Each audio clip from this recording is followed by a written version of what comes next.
yang kita persoalkan, yang berperkara menjadi masalah dengan kita semua kan keturunan para imigran Yaman itu, para kami itu bukan pribumi, bukan ya jomosnya ya. ya, ya mestinya kalau mau perang ya perang dengan mereka semuanya, keturunan anak penjajah gitu.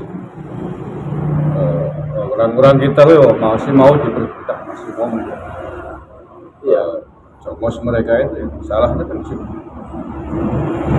Maka aparat keamanan menurut saya harus cepat mengusut provokator.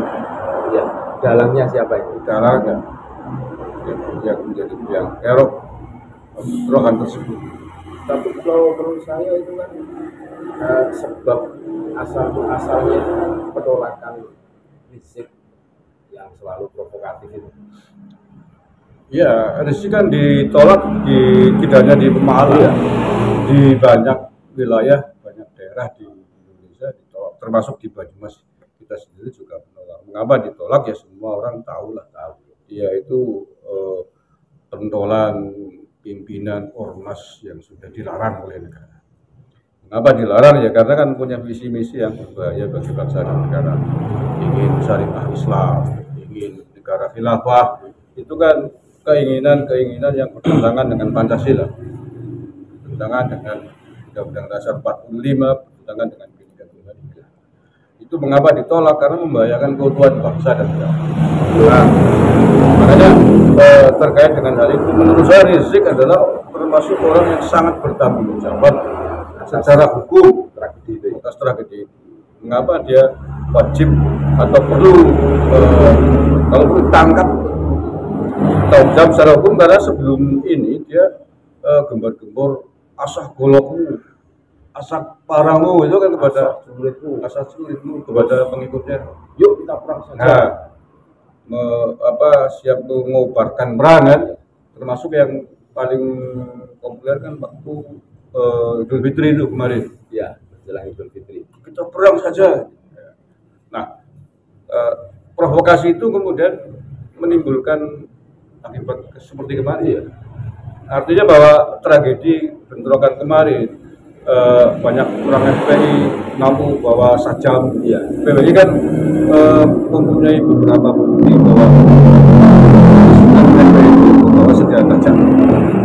Nah, artinya provokasinya Rizik Syihab telah diikuti oleh anak buah, diikuti oleh pengikutnya, diikuti oleh mukibinya, sehingga kemudian melakukan serangan seperti itu. Ya kalau konflik salah paham oke lah, tapi kalau udah sampai anarkisme apalagi menggunakan senjata tajam, itu jelas perbuatan yang tidak bisa dibenarkan secara hukum apapun alasan, dan itu harus bertanggung jawab para pelaku dan juga provokator. Provokatornya siapa lagi kalau bukan Rizik Syihab? Iya. Maka saya sepakat kalau Rizik Syihab mestinya secepatnya ditangkap oleh aparat keamanan, karena sebagai biang kerok yang menyebabkan anak buahnya brutal, ya, semangat perang, pakai senjata tajam, mengeluarkan yaitu celurit apa itu kan sesuai dengan perintah provokasinya pimpinannya, ya, Rizik Syihab itu asal golokmu, asal pedangmu, jihad, takbir. Nah, itu dia. Kalau menurut saya yang bertanggung jawab ya Rizik itu ya. Ya, atas perbuatan penganiayaan serangan menggunakan sajam, dan itu dilakukan oleh anak buahnya Rizik, tentu saja yang bertanggung jawab adalah Rizik, karena dialah yang memprovokasi perang, yang mengobarkan perang itu. Berarti benar apa yang disampaikan Allah yarham Gus Dur itu, kalau pengen negara kita aman ya tangkap. Iya, teringat ya. Iya, sangat tegas kan.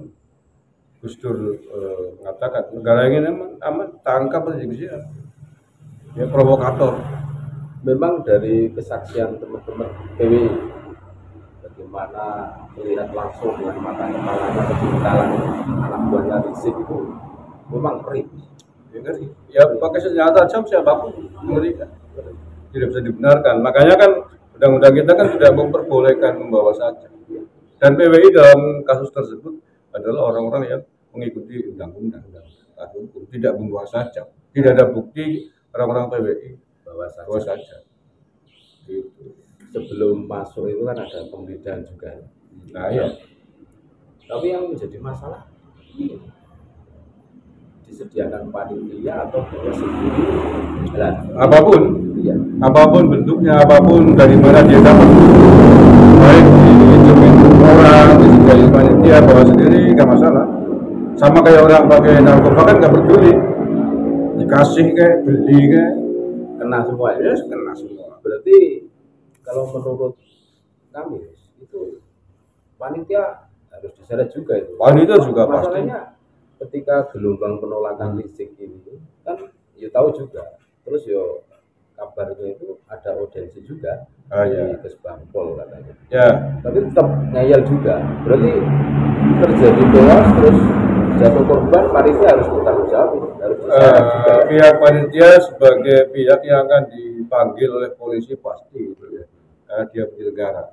Nanti kan polisi melakukan penyelidikan sejauh mana keterlibatan panitia penyelenggara.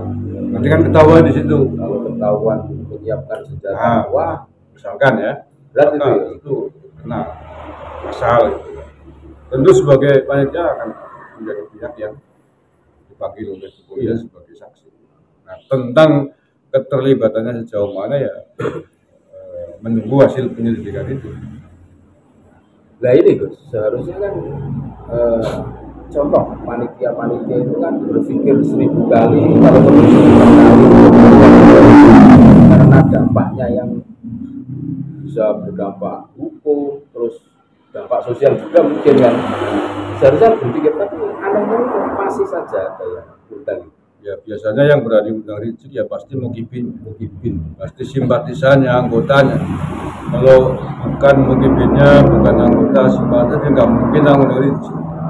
Karena sudah tahu semua rekam jejaknya, vokasinya, ya menjadi pentolan ormas yang sudah dilarang. Terus begini, Gus. Saya pernah mendengarkan orang, ya biarkan saja. Nanti kalau ceramahnya provokatif, baru kita ambil tindakan. Tapi kalau menurut saya, tidak bisa kayaknya. Ya, gimana menurut Gus? Iya benar. Ya ibarat kita sudah tahu lah, umpamanya begini, kita sudah tahu ada binatang buas. Binatang buas kan pasti membahayakan. Kok dibiarkan? Ada orang mengatakan biarin aja. Ya, Nanti kalau gigit lah baru kan sama kayak gitu. Iya, Setelah digigit baru. oh iya, benar. Ya, mengapa Rizik berbahaya ya? Tadi saya sebut dia punya visi misi ingin khilafah, Iya. ingin Mau NKRI bersyariah, itu jelas cita-cita yang menabrak kebijakan besar bangsa dan negara. Itu titik bahaya yang paling besar menurut saya. makanya tidak pernah berpikir ulang bagaimana menciptakan kedamaian kondusivitas negara kan. Nah, Sehingga ya malah justru yang diinginkan mungkin kan seperti itu kan.